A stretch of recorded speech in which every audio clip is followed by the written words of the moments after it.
Army presents The Big Picture, an official report produced for the armed forces and the American people.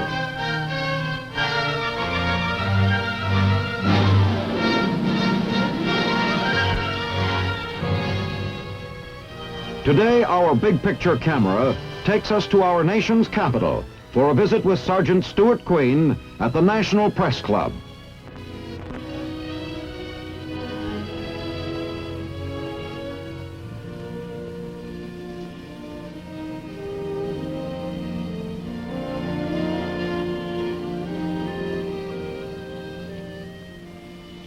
Few things in American life have a longer tradition of service to the people than our newspapers.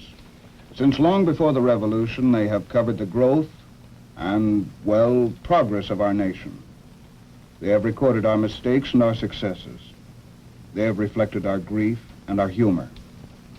Our forefathers knew that only an informed people could remain free people. It has been the task of newsmen to keep us informed. In the course of gathering information, reporters for generations have followed American wars, moving with their armies at Gettysburg and the Marne, at Normandy and the Busan perimeter. If their stories had a common hero, it was the American soldier. Today, the big picture will turn back to what is now history, the summer storm of 1950, the harsh and bitter days of the early fighting in Korea. With me here in the National Press Club to tell part of this story is one of America's most distinguished war correspondents, Jim Lucas of Scripps-Howard Newspaper Alliance. Hello, Stu. It's been a long time. Yes, it has, Jim. As I remember, we met for the first time over in Korea at the 8th Army Press Billets. That's right. That was the summer of 1950. And that was a reporter's nightmare. It was a nightmare for all of us. Actually, no better nor no worse than I'd expected. Why? Well, I'd covered enough of the fighting in the Pacific in World War II to be prepared for just about anything. Of course, in Korea, there was this one very real difference. In the Pacific War, when I covered that one, we were winning. In Korea, we weren't, not initially at least. And that was the hardest thing for the American soldier to accept and to believe. And it was certainly the hardest thing for us to write about. But you did write them, and they did pay off. Jim, as a reporter, would you recount some of the events that led up to that nightmare? Some of the things that kept stacking up against the American soldier, making it just a little bit more difficult for him? Well, to do that, Sergeant, you've got to go back to World War II. We came out of that war believing, as we did at the end of World War I, that we'd fought the last great war, that we'd restored democracy to the world. And then suddenly, to our consternation, we discovered that the Russians, who had been our wartime allies, were not our post-war friends. In Eastern Europe, country after country fell behind the Iron Curtain. Free Czechoslovakia was overthrown. China fell to the communists. In Indochina, they started a hot war with considerable success. They tried to choke us out of Berlin, and fortunately, our airlift prevented that. But aside from a few Cold War victories, which certainly we don't underestimate, like our foreign aid programs and the success of the Berlin airlift, the communists had things pretty much their own way. Remember, they started this Cold War, and they were winning it, and they had no reason to believe that they couldn't start a hot war and carry that off, too. Looked like a pushover, huh? Yeah, it did. The North Koreans had a full field army with tanks and heavy equipment, and the poor South Korean rocks, they were a little more than a constabulary force. Just what did they expect? A 10-day victory, Sergeant, and if we hadn't done what we did when we did it, if we hadn't intervened even though we weren't prepared for intervention, that is precisely what they would have had. But they didn't count on the United Nations, and they didn't count on the presence and the tenacity of the American soldier. And remember, these young men that we sent in there in the summer of '50 were pretty green. They had had less than a year's training, most of them. Very few of them were World War II veterans. And we've got to face this. They'd had it pretty soft on garrison duty in Japan. Jim, through the eyes of the combat cameramen who were there with you, we're going to go back and re-examine some of the events that took place following the communist crossing of the 38th parallel. You knew this war. You wrote about it. You were there. Let's go back to that fateful summer of 1950, Korea. Korea, a crowded little finger of land extending out of Asia's mainland, pointing significantly toward Japan and the Pacific beyond. A nation not much larger than our state of Minnesota, but acre for acre, one of the most violently mountainous areas on Earth. Today, the capital city, Seoul, is largely restored, rising from the rubble of almost total destruction to become at least somewhat like her old self. The Capitol building wears a new dome, but nothing short of complete rebuilding will ever erase the battle scars in these walls. As Koreans today know it, the peace is an uneasy armistice in a divided nation. But with the dogged stoicism of a culture 4,000 years old, they go about the business of living, knowing as they do that for the living, there is no other course. In the markets, the scrap pile school of architecture prevails, but business is as colorful, noisy, and aromatic as it ever was. North of Seoul, the mountains rise in sharp volcanic disorder. Green foliage has returned to slopes once blasted bare by TNT and napalm, but at the summits, eyes still keep watch to the north. Along the demilitarized zone, or DMZ, entrenched forces face one another across no man's land. Here, the armistice decreed, the armies would pull back from one another, forming a buffer zone among the mountains. Once again, Korea, the ancient mountain kingdom of Chosen, is in fact the land of the morning calm. But no one forgets June 25th, 1950. It was still dark, 4 o'clock on a Sunday morning.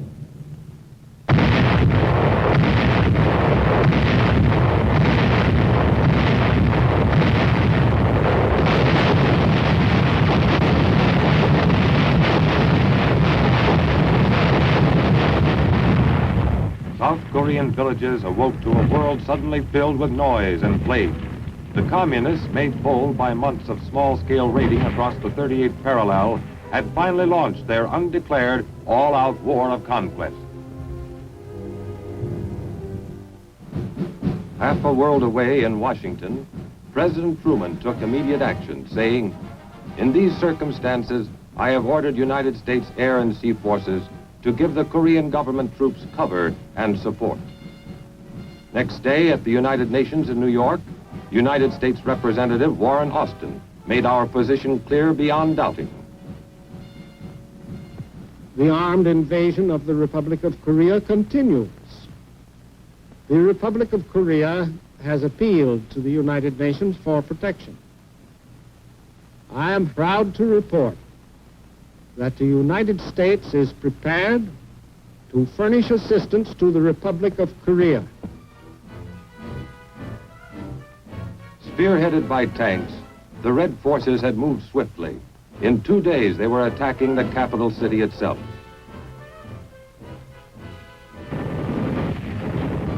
Seoul fell the next day, June 28th.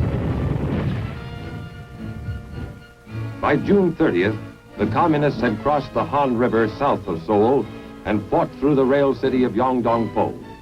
With their heavy Russian-made tanks, they thrust aside South Korean resistance, racing down the corridor which led through Anyang toward Suwon.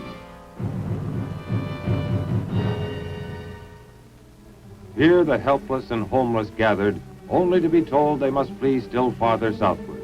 Everywhere they saw their outnumbered countrymen rushing north to join the battle. Less than a dozen combat planes were available, several of them piloted by Americans. The Korean-American Volunteer Group. What little you could do with only 10 aircraft, we did.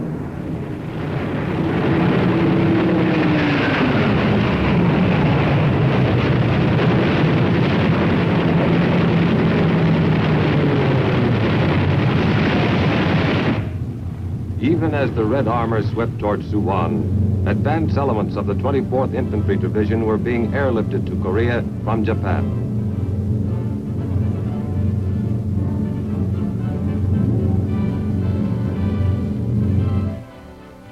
Their coming was known to the people. They were welcomed with cheering. 4 days later, they met the enemy south of Osan, and the cheering was forgotten. Man, I was scared. I didn't know it was going to be like that.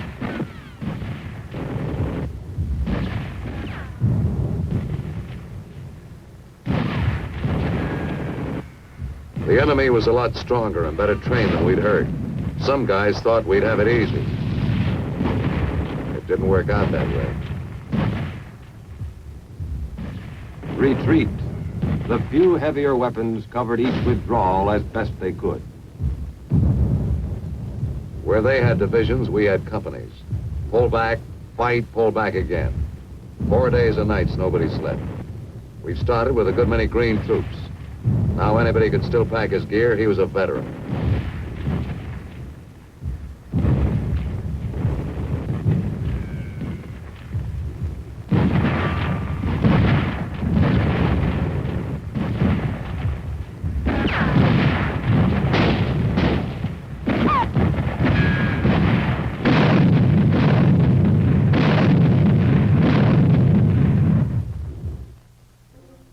Help was on the way. In Busan to the south, more 24th Division troops and equipment were arriving by ship. Not enough, not nearly enough, but it was a start. Generals Walton H. Walker and William Dean had a tough assignment. Undertake the work of several divisions with elements of only one. One day I looked up and there they was. Man, if I said those fresh troops looked good, I'd be lying. They were beautiful. Not only just troops, but trucks, more heavy stuff, and tanks.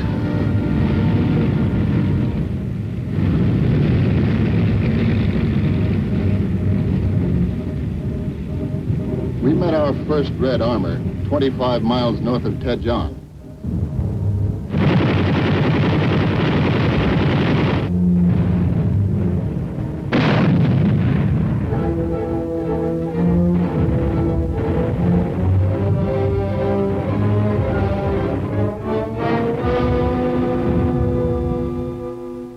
July 13th, Yokota Air Base, Japan. Our first large-scale bombing attack is mounted as more than 50 B-29s take off. The target, Wonsan, key North Korean port city. We wondered how much ack-ack there'd be. There wasn't any at all.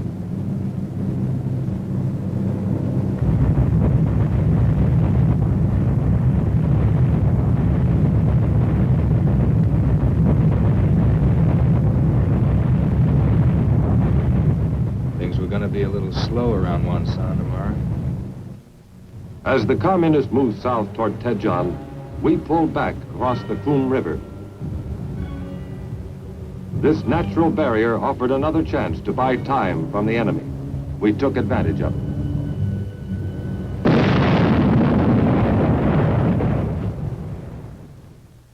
The Air Force was playing a leading role in our attempt to delay the communist advance.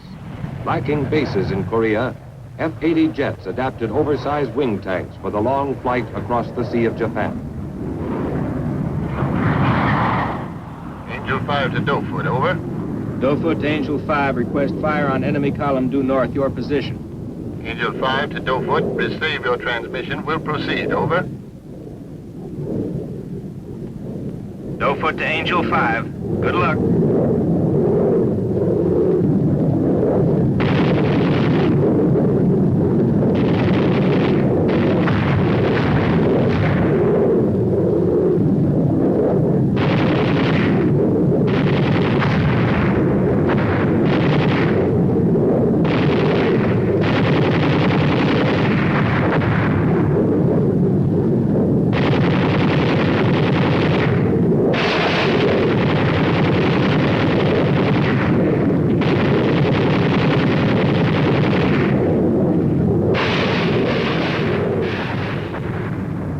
July 18th, the Sea of Japan. A Navy task force approaches the east coast of Korea. Destination, Pohang. Mission, to land the men and machines of the 1st Cavalry Division. The Korean battle line was moving rapidly on all fronts. Only on arrival were the troops informed that the landing would be unopposed. The division's 27,000 men started ashore. Psychology says how you're supposed to feel sort of disappointed. Expect to fight and then don't have to. Maybe so. I wasn't disappointed. On July 20th, the Reds reached Daejeon. 24th Division troops led by General Dean were to hold as long as possible. There was something fishy about Daejeon. I mean, they threw in a little artillery and then we waited. Nothing. Nobody. Then wham! They were all over the place.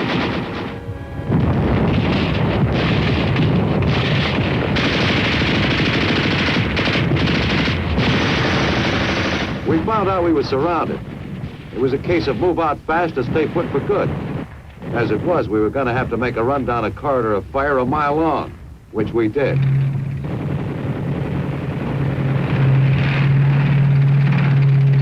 We had bought more time, but Daejeon was gone, and with her, General Dean. We traded time for space. 2 weeks for the land between Daejeon and the Naktong River. From behind the wide, deep waters of the Naktong, we could test our growing strength. We cut the bridges and poured our fire on the opposite banks.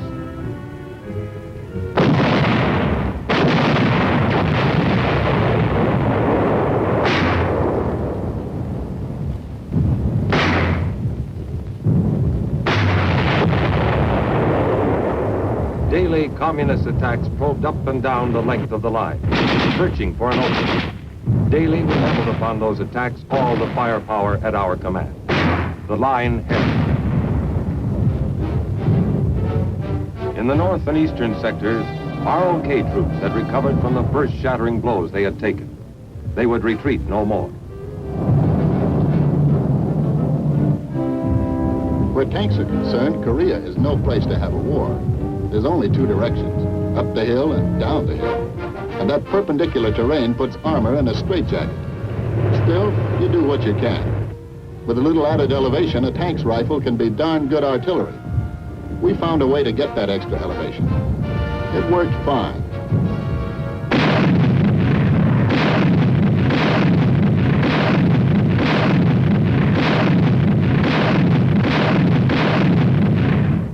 Early in August, General William Keane received orders to carry out our first large-scale offensive action. The enemy was trying to punch through in the south and capture Pusan. Task Force Keane, composed of General Keane's 25th Division, the 5th RCT, and the 1st Provisional Marine Brigade, was to repel this attack.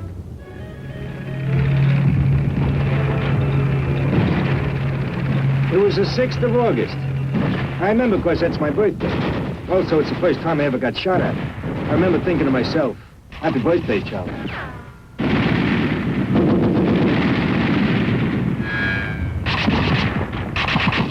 The word came down, time to move again.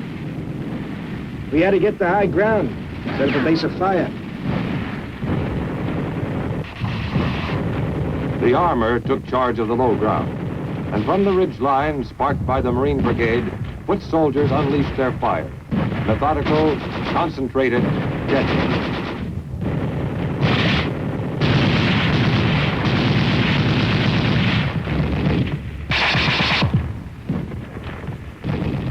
The Marines, equipped with a heavy bazooka, found it highly effective against Russian-made armor.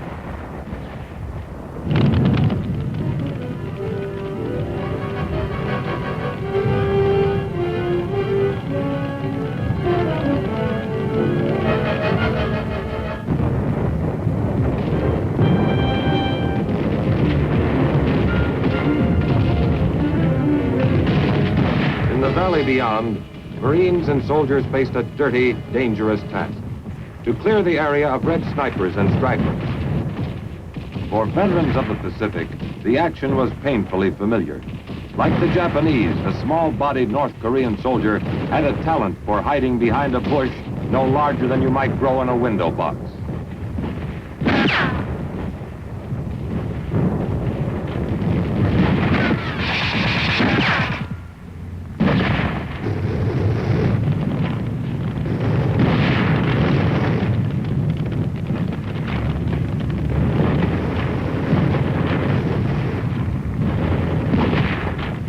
Task Force Keene took its quota of prisoners. Many had shed their uniforms, hoping to escape in the white civilian clothes worn underneath. At close quarters, the enemy lost his fearsomeness. Usually, he was very young. Always, he was glad to be out of the fighting. Task Force Keene had earned a brief moment in which to catch its breath.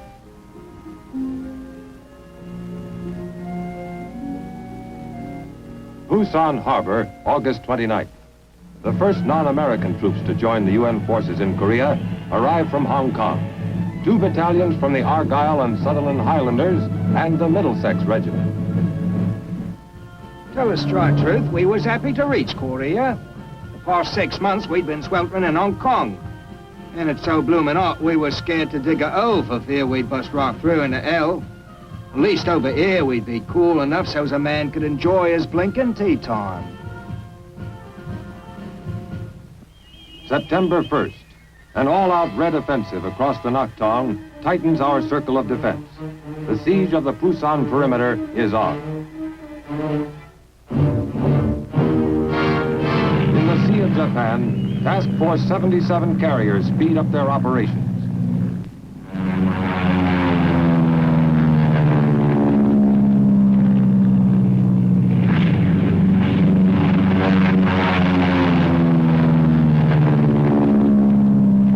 It was my job to send them out.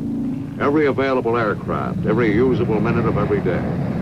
Our enemy had long, vulnerable supply lines now. Without adequate stocks of ammunition and fuel, his strength would fail. With luck, we'd make sure.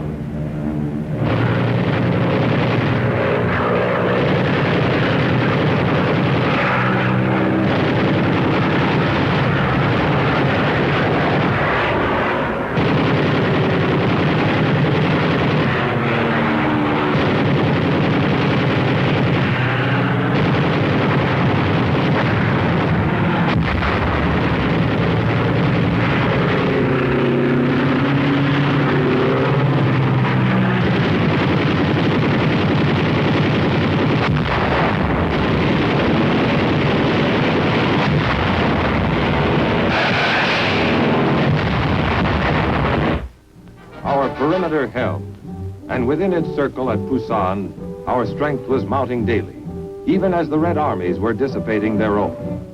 Food, ammunition, supplies, all the tools of war were being stockpiled. Our days on the defensive were nearing an end. And they did come to an end, too, a few weeks later with our landings at Incheon. And with those landings, that we all felt a lot better in Korea. Before our men broke out of the Pusan perimeter, they'd learned plenty.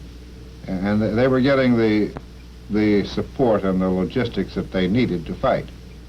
Looking back, Jim, what do you consider our biggest lesson? Oh, Stu, there were many lessons, and it would be difficult even now to single out any one and say that this is the greatest lesson.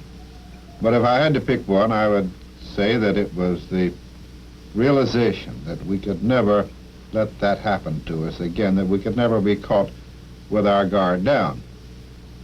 Take Lebanon, for example.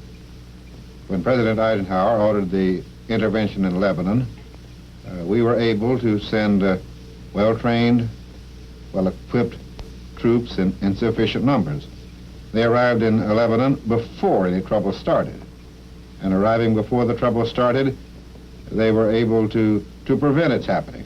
Whereas in Korea, as we've just seen, we sent troops who were ill-trained, ill-equipped, and outmanned. And he was forced to fight well-trained, well-armed communist soldiers.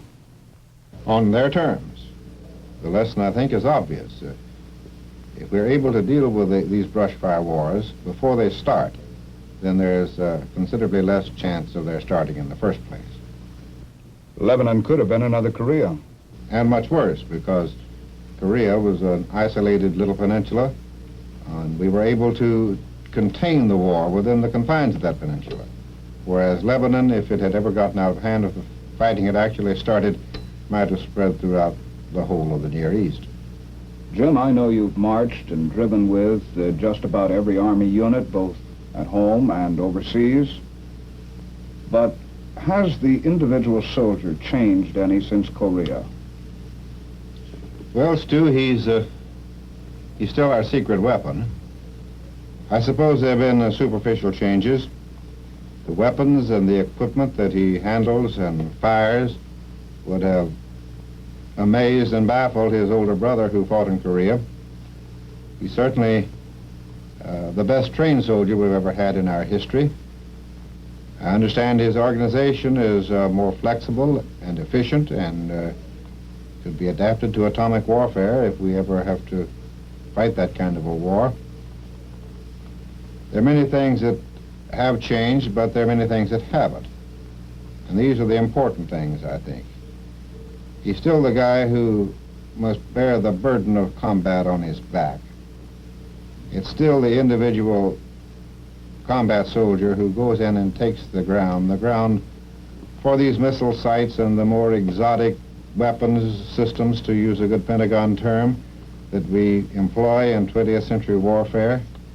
He may be dropped from an airplane, he may use a snazzier rifle, he may use a bigger bazooka and wear warmer clothing, but his reason for fighting hasn't changed, and that's what still makes him the greatest soldier in the world. Jim Lucas, thanks for joining us and sharing some of your observations with the Big Picture audience. We've been privileged to have as our guest Mr. Jim Lucas, member of the Washington Press Corps and correspondent whose coverage of the Korean War will long be remembered as a chronicle of the nation's fighting man. Now this is Sergeant Stuart Queen, your host for the Big Picture. The Big Picture is an official report for the armed forces and the American people. Produced by the Army Pictorial Center. Presented by the Department of the Army in cooperation with this station.